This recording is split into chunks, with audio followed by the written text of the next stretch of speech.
Members of Congress, I have the high privilege and distinct honor of presenting to you His Excellency Narendra Modi, the Prime Minister of the Republic of India. Thank you.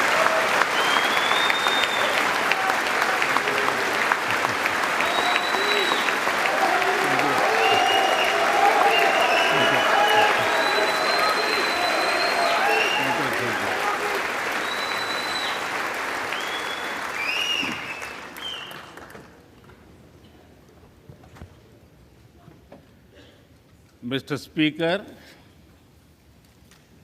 Madam Vice President, distinguished members of the U.S. Congress, ladies and gentlemen, Namaskar.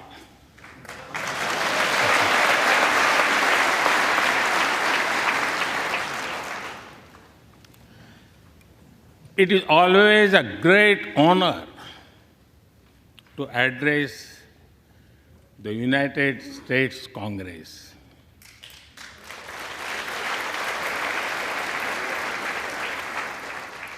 It is an exceptional privilege to do so twice.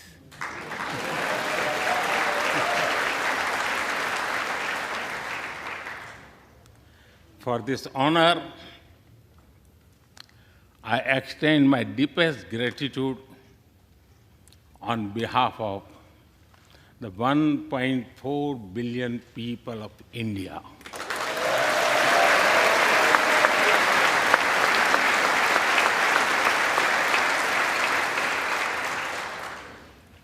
I see that nearly half of you were here in 2016. I feel your warmth as old friends. I can also see the enthusiasm of a new friends in the other half. I remember Senator Harry Reid, Senator John McCain, Senator Orrin Hatch, Elijah Cummings, Elsie Hastings, and others who I met here in 2016 and who are sadly no longer with us. Mr. Speaker, standing here 7 Junes ago, that is the June when Hamilton swept all the awards, I said that the hesitations of history were behind us. Now, when our era is at a crossroads, I am here to speak about our calling for this century.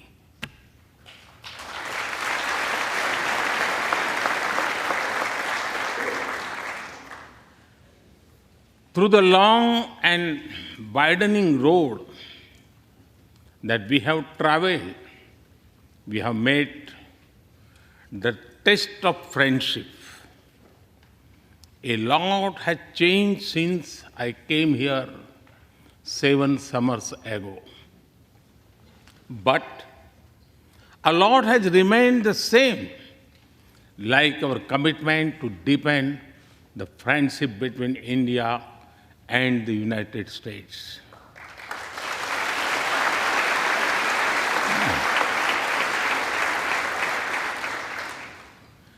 In the past few years, there have been many advances in AI, artificial intelligence.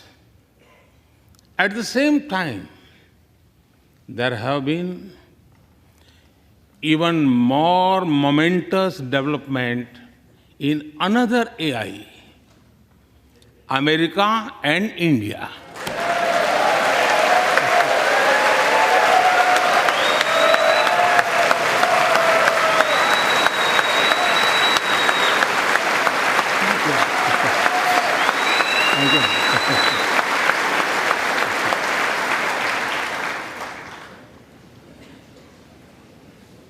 Mr. Speaker and distinguished members, the beauty of democracy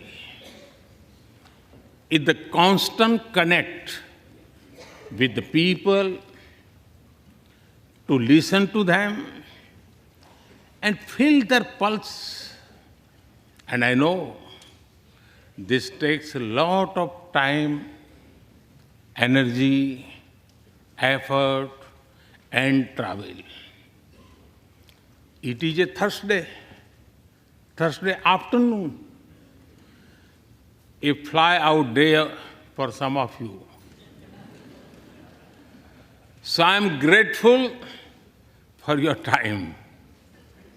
I also know how busy you have been this last month. Being a citizen of a vibrant democracy, myself, I can admit one thing, Mr. Speaker, you have a tough job.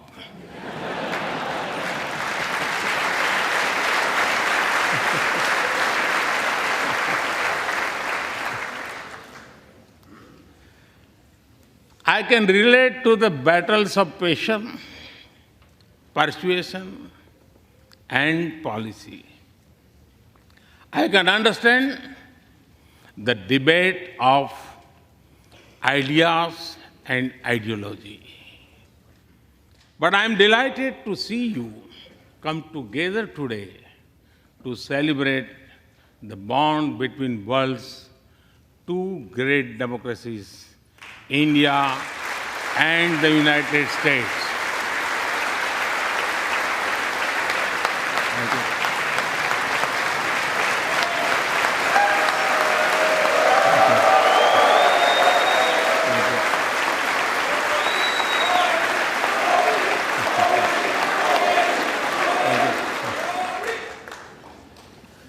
I'm happy to help out. I'm happy to help out whenever you need a strong bipartisan consensus.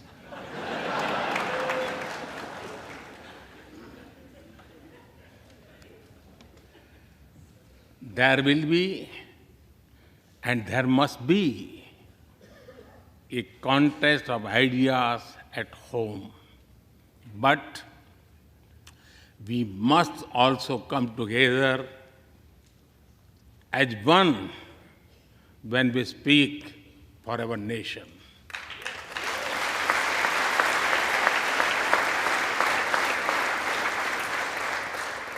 And you have shown that you can do it. Congratulations.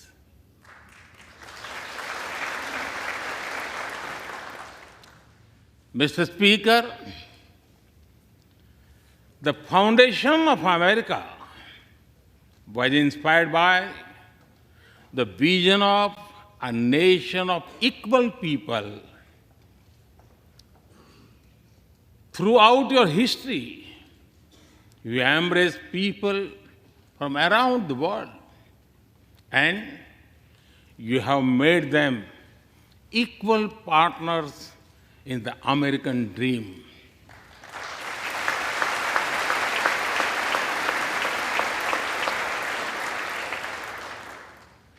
There are millions here who have roots in India. Some of them sit proudly in this chamber.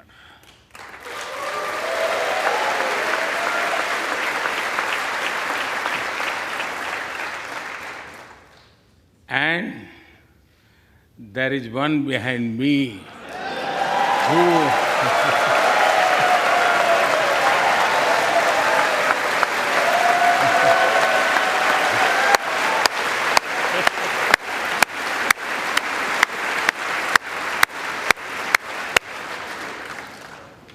who has made history. I am told that the Samosa caucus is now the flavor of the house. I hope it grows and brings the full diversity of Indian cuisine here.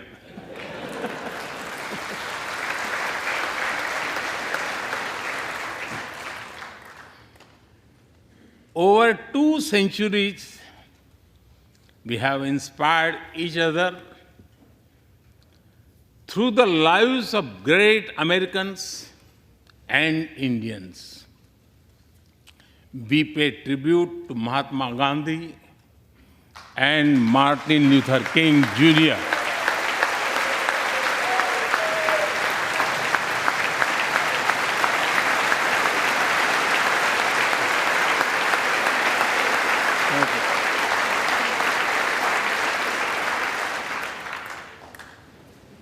We also remember many others who work for liberty, equality, and justice. Today, I also wish to pay heartfelt tribute to one of them, Congressman John Lewis.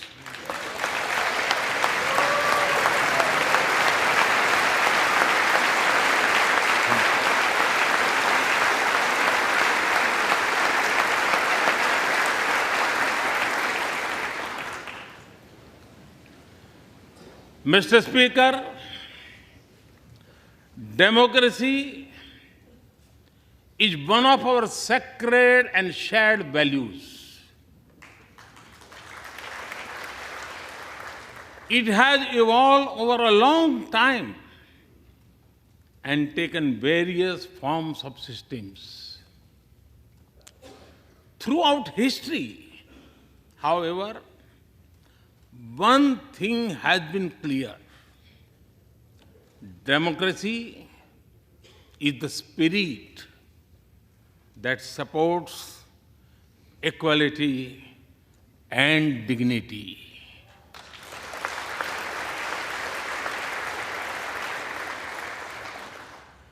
Democracy is the idea that welcomes debate and discourse. Democracy is the culture that gives wings to thought and expression. India is blessed to have such values from times immemorial. In the evolution of the democratic spirit, India is the mother of democracy.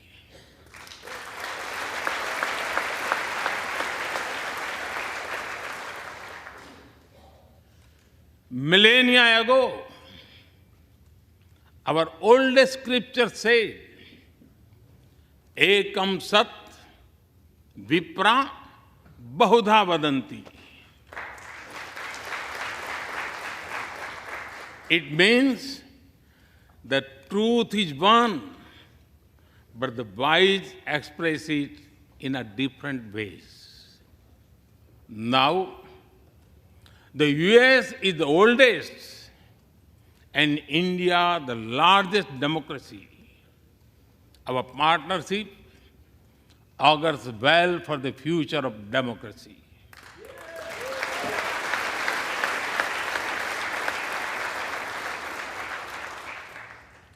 Together, we shall give a better future to the world and a better world to the future.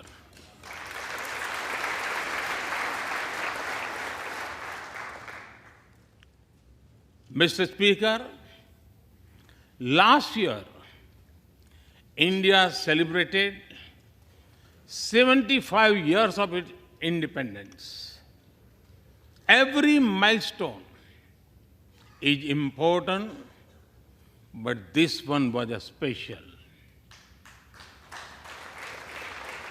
We celebrated a remarkable journey of over 75 years of freedom after 1,000 years of foreign rule in one form or another.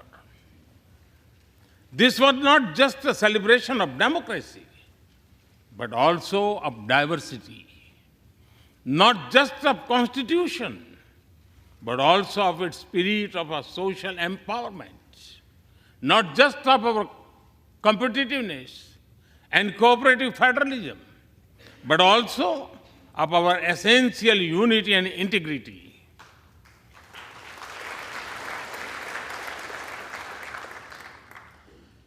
We have over 2,500 political parties.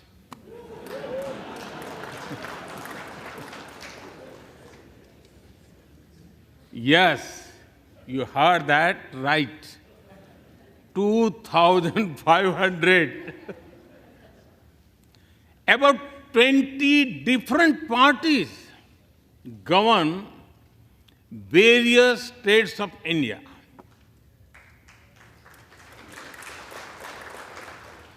We have 22 official languages and thousands of dialects, and yet we speak in one voice.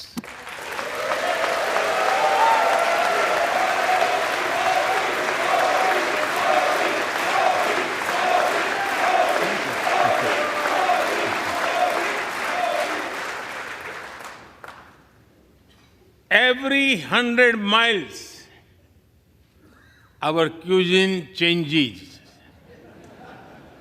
from dosa to aloo paratha, and from Sikhan to Sandesh.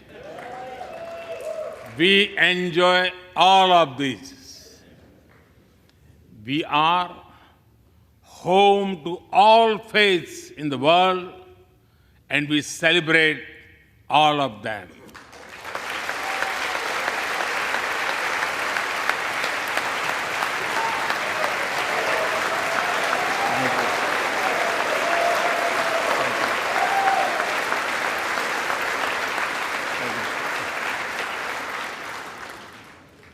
In India, diversity is a natural way of life.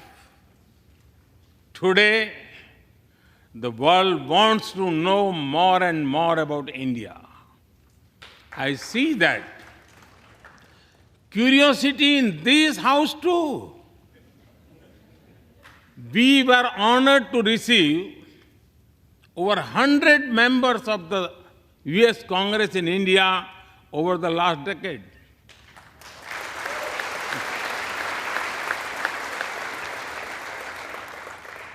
Everyone wants to understand India's development, democracy, and diversity. Everyone wants to know what India is doing right and how. Among close friends, I am happy to share the same. Mr. Speaker, when I first visited the U.S. as a Prime Minister, India was the 10th largest economy in the world. 10th. Today, India is the 5th largest economy.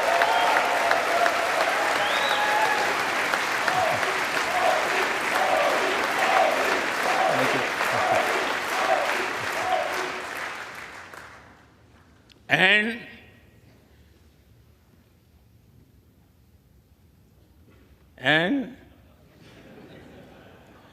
India will be the 3rd largest economy soon.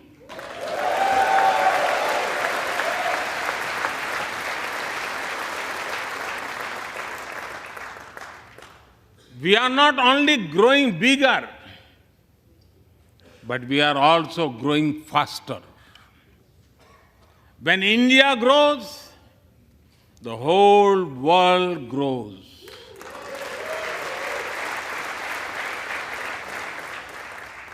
After all, we are 1/6 of the world's population. In the last century, when India won its freedom, it inspired many other countries to free themselves from colonial rule.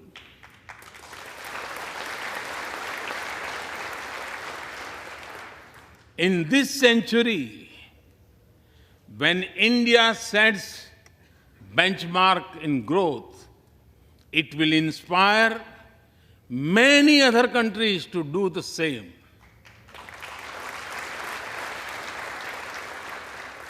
Our vision is सबका साथ, सबका विकास, सबका विश्वास, सबका प्रयास. It means together for everyone's growth, with everyone's trust and everyone's efforts. Let me share with you how this vision is translating into action with speed and scale. We are focusing on infrastructure development. We have given nearly 40 million homes to provide shelter to over 150 million people.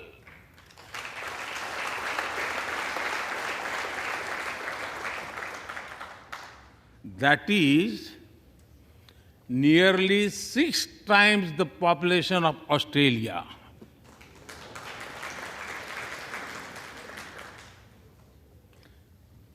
We run a national health insurance program that ensures free medical treatment for about 500 million people.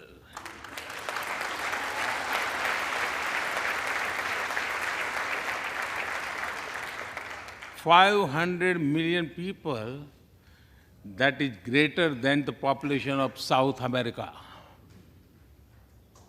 We took banking to the unbanked with the world's largest financial inclusion drive. Nearly 500 million people benefited. This is close to the population of North America. We have worked on building digital India. Today, there are more than 850 million smartphones and internet users in the country.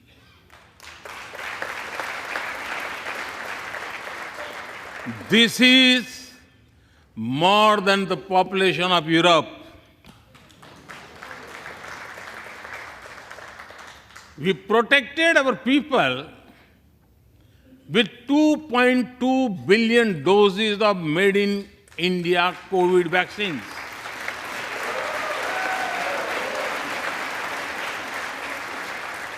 And that too free cost.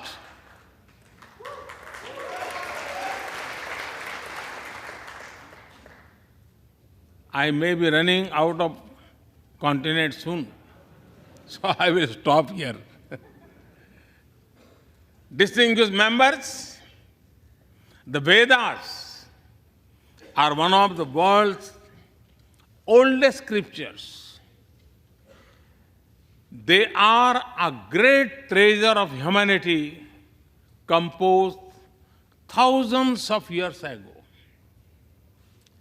Back then, women sages composed many verses in these Vedas. And today, in modern India, women are leading us to a better future.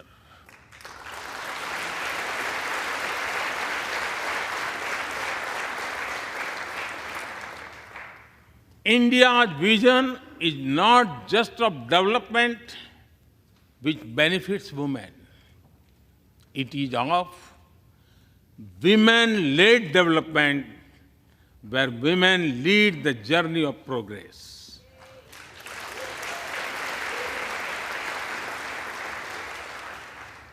A woman has risen from a humble tribal background to be our head of states.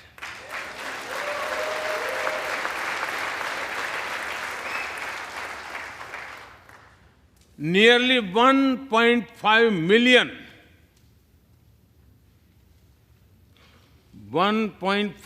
million elected women lead us at various levels. And that is of local governments. Today, women serve our country in the Army, Navy, and Air Force. India also has the highest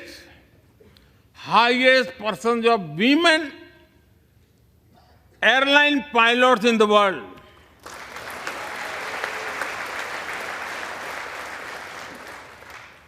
And they have also put us on Mars by leading our Mars mission. I believe that investigating in a girl child lifts up the entire family. Empowering women transforms the nation.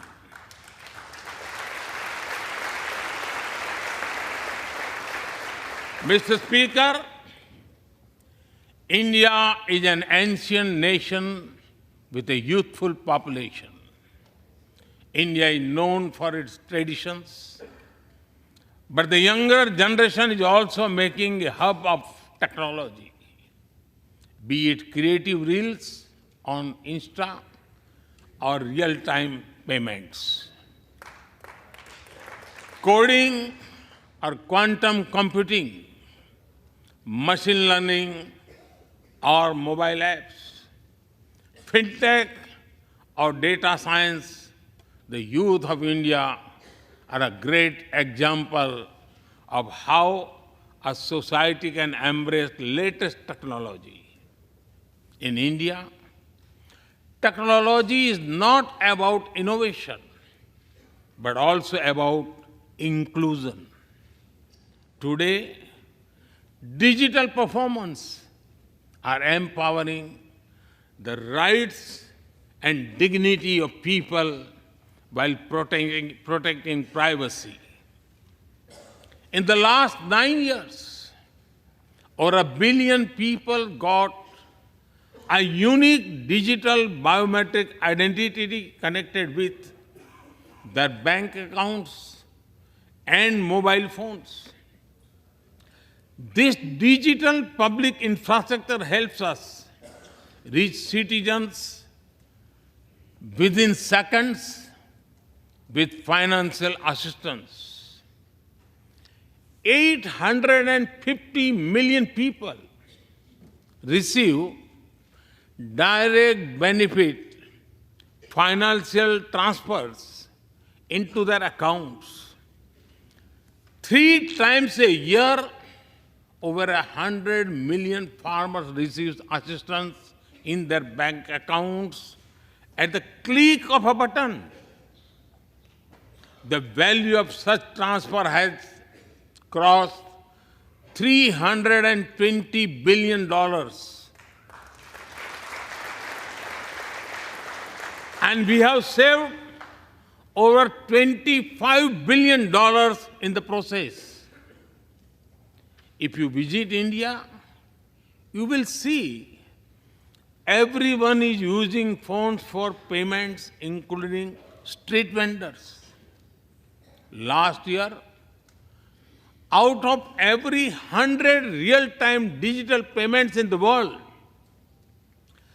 46 happened in India.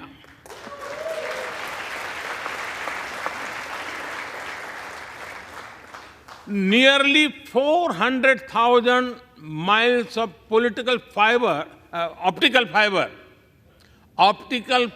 cables, and cheap data have ushered in a revolution of opportunities.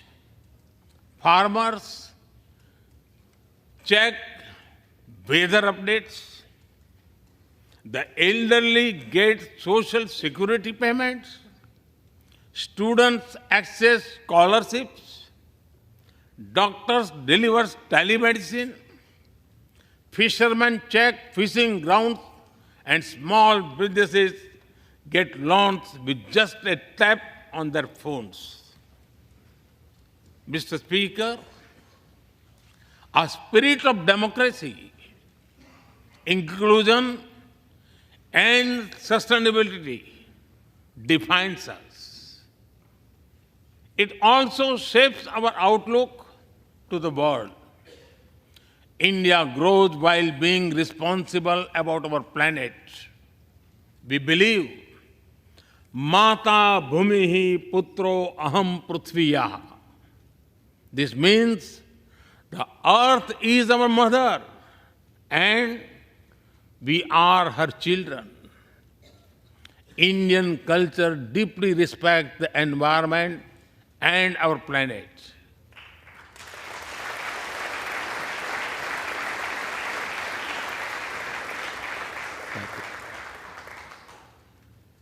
While becoming the fastest growing economy, we grew our solar capacity by 2,300%. Yes, you have heard right. 2,300%.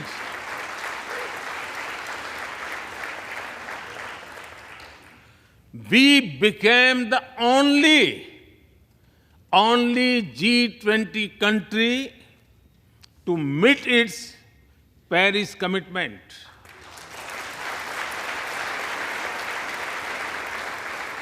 We made renewables account for over 40% of our energy sources, 9 years ahead of the target of 2030.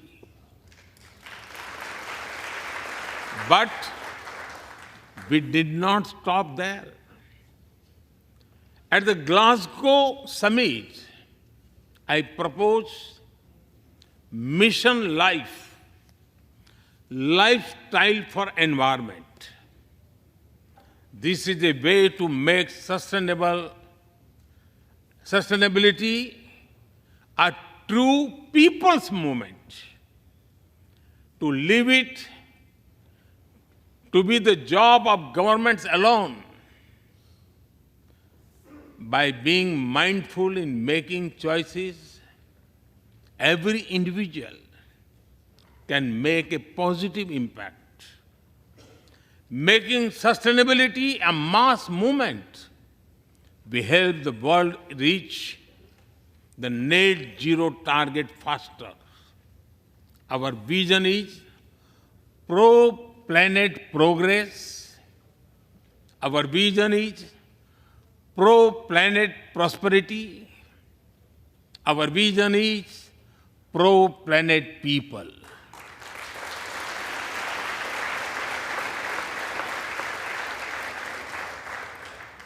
Mr. Speaker, we live by the motto of Vasudhaiv Kutumbakam, or the world is one family.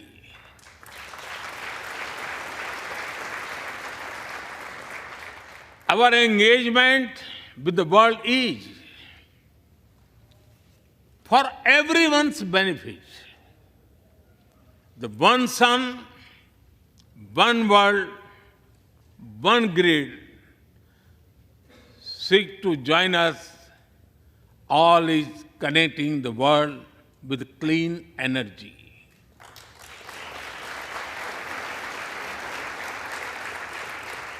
One Earth, One Health is a vision for global action to bring quality health care to everyone, including animals and plants. The same spirit is also seen in the theme when we chair the G20, One Earth, One Family, One Future. We advance the spirit of unity through yoga as well. Just yesterday, the whole world came together to celebrate the International Day of Yoga.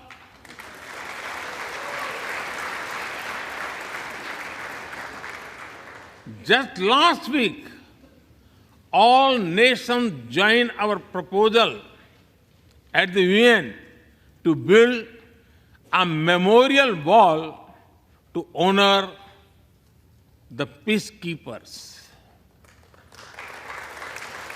And this year, the whole world is celebrating the International Year of Millets to promote sustainable agriculture and nutrition alike. During COVID, we delivered vaccines and medicines to over 150 countries. We reach out to others, being disasters as first responders, as we do for our own. We share our modest resources with those who need them the most. We build capabilities, not dependencies.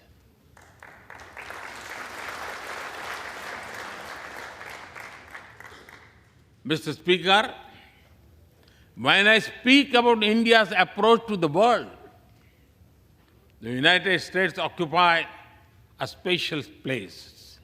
I know. Our relations are of great importance to all of you. Every member of this Congress has a deep interest in it. When defense and aerospace in India grow, industries in the state of Washington, Arizona, Georgia, Alabama, South Carolina, and Pennsylvania thrive.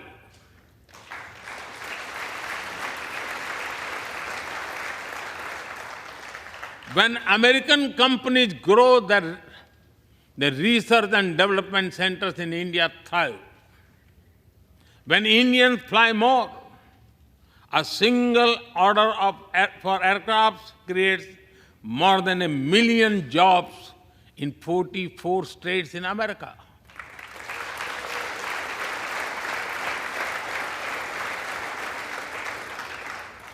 When an American phone makers invest in India, it creates an entire ecosystem of jobs and opportunities in both countries. When India and U.S. work together on semiconductors and critical minerals, it helps the world in making supply chains more diverse, resilient, and reliable.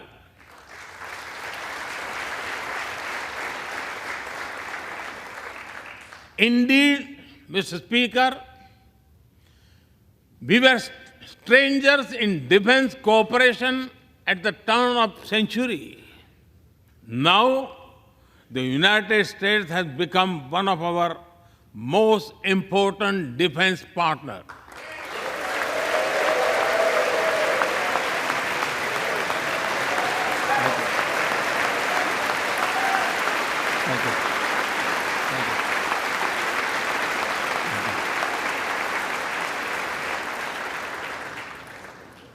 Today, India and the U.S.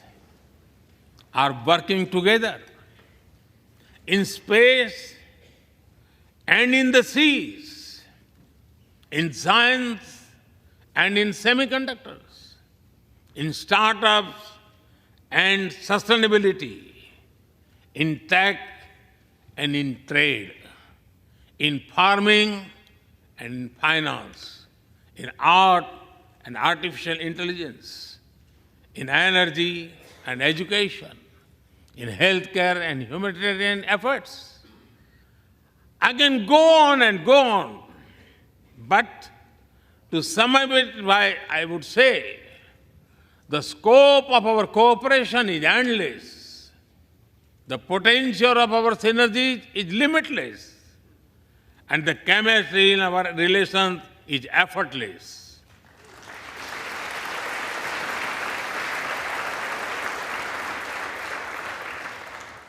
In all this, Indian Americans have played a big role.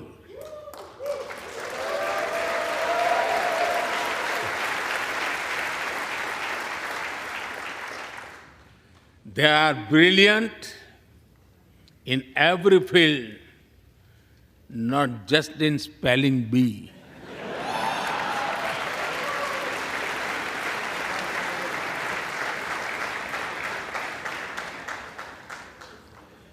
With their hearts and minds, talent and skills, and the love for America and India, they have connected us.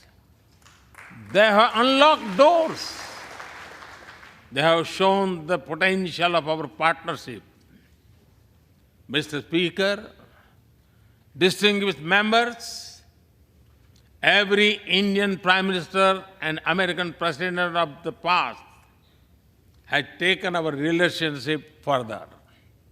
But our generation has to honor of taking it to greater heights.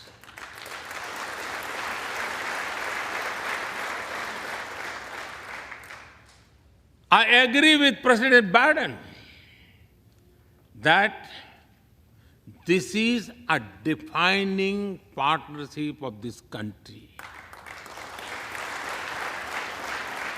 because it serves a larger purpose. Democracy, demography, and destiny give us the purpose. One consequence of globalization has been to cover over concentration of supply chains. We will work together to diversify, decentralize, and democratize supply chains.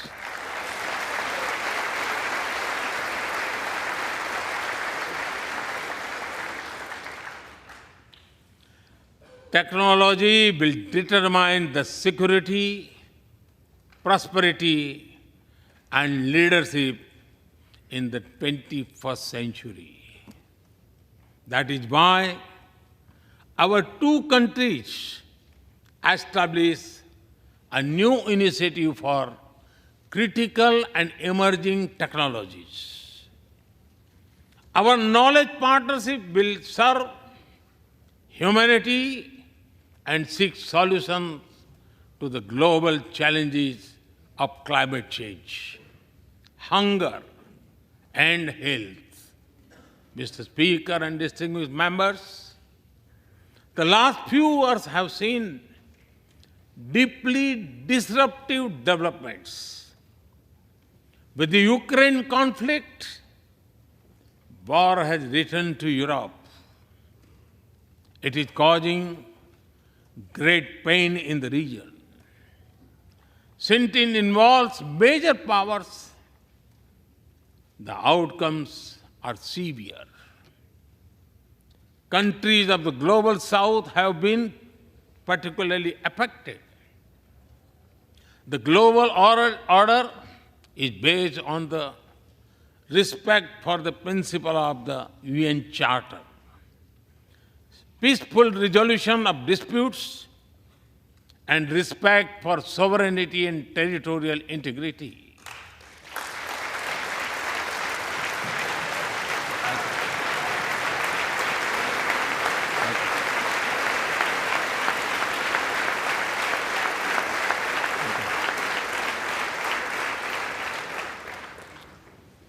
As I have said directly and publicly, this is not an era of war.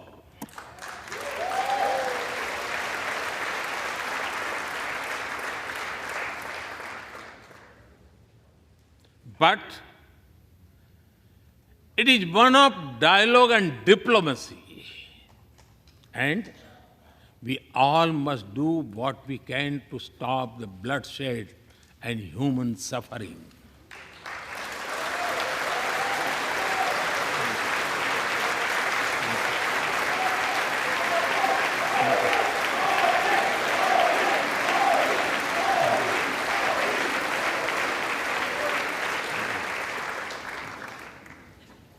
Mr. Speaker,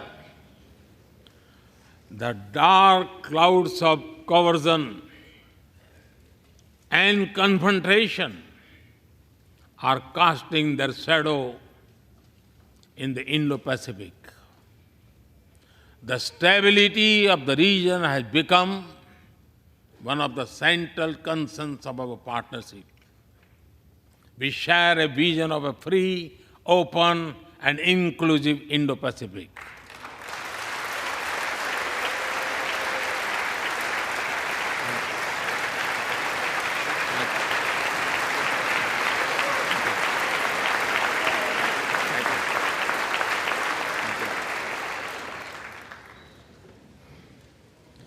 Connected by secure seas, defined by international law, free from domination, and anchored in ASEAN centrality.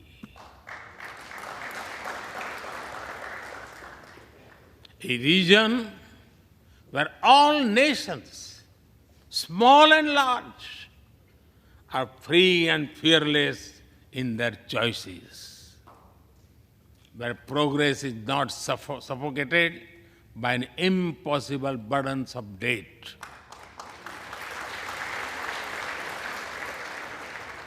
Where connectivity is not leveraged for strategic purposes, where all nations are lifted by the high tide of shared prosperity. Our vision does not seek to contain or exclude, but to build a cooperative region of peace and prosperity. We work through regional institutions and with our partners from within the region and beyond. Of this, Quad has emerged as a major force of good for the region.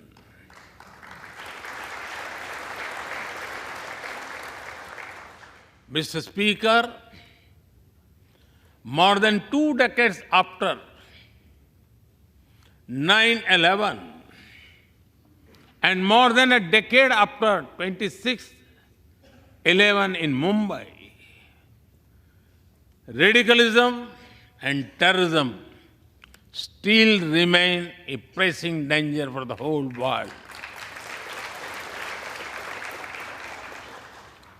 These ideologies keep taking new identity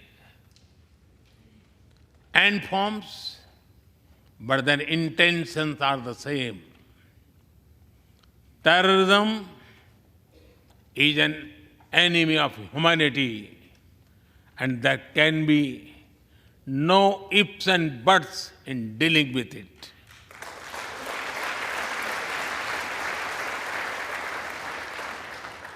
We must overcome all such forces sponsoring and exporting terror.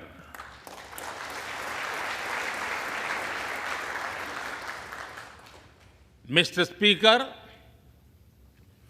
COVID-19's biggest impact was the human loss and suffering it caused. I wish to remember Congressman Ron Wright and the staff members who lost their lives to COVID.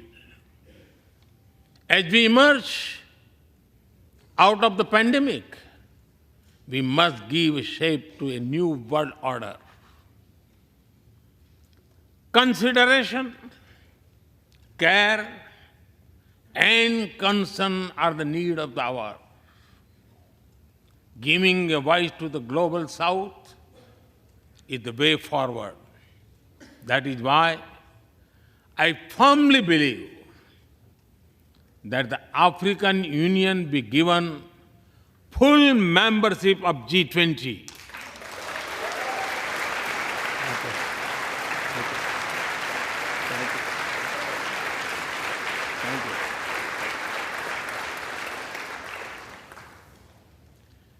We must revive multilateralism and reform multilateral institutions.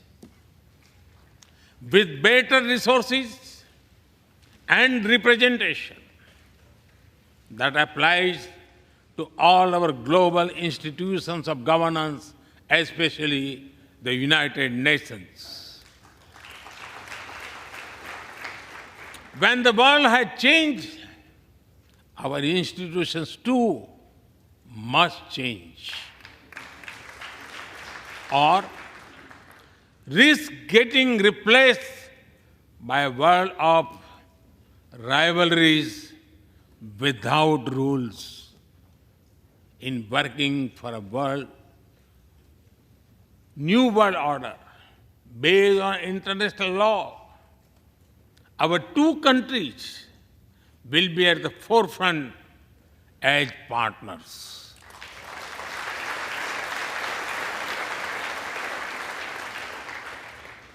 Mr. Speaker and distinguished members, today we stand at a new dawn in our relationship that will not only shape the destiny of our two nations, but also that of the world. As the young American poet Amanda Gorman has expressed, when day comes, we step out of the shade. Aflame and unafraid, the new dawn blooms as we free it. For there is always light if only we are brave enough to see it.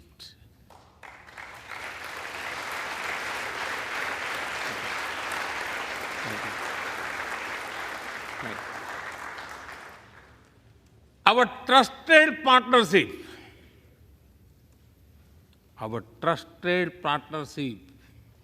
is like the sun in this new dawn that will spread light all around.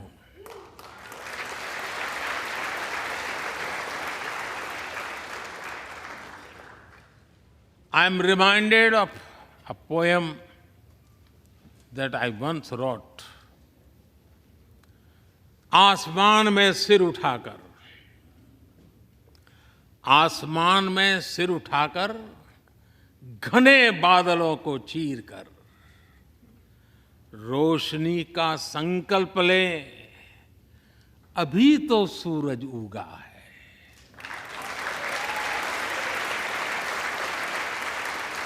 अभी तो सूरज उगा है।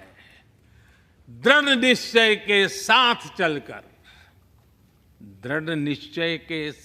चलकर हर मुश्किल को पार कर घोर अंधेरे को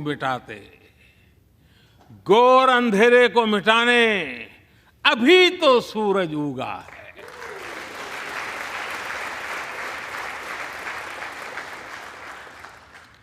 If I were to say it in English, it would be rising its head in the skies, piercing through the dense clouds with the promise of light. The sun has just risen, armed with a deep resolve, overcoming all the odds to dispel the forces of darkness. The sun had just risen.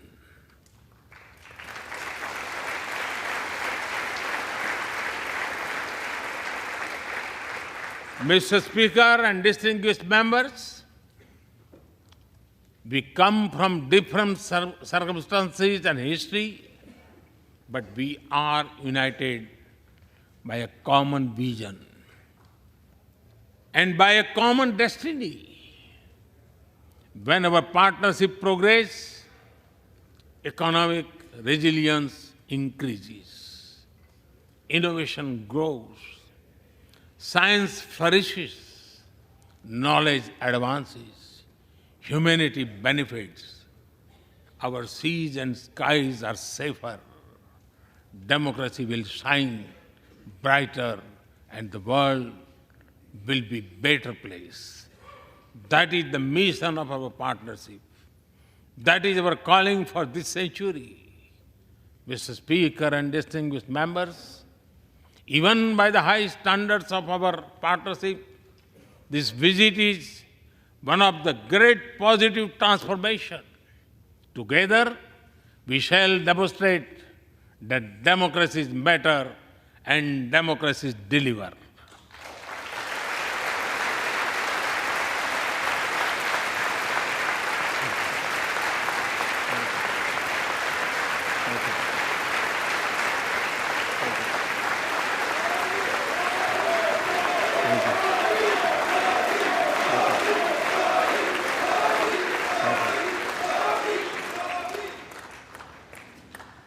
I count on your continued support to the India-US partnership.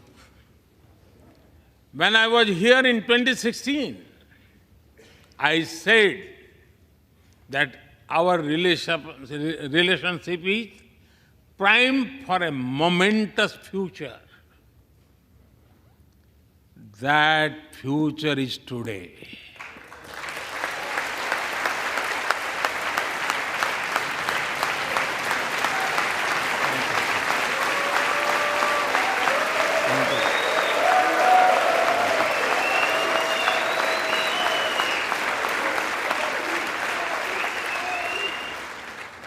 Thank you once again, Mr. Speaker, Madam Vice President, and the distinguished members of this honor.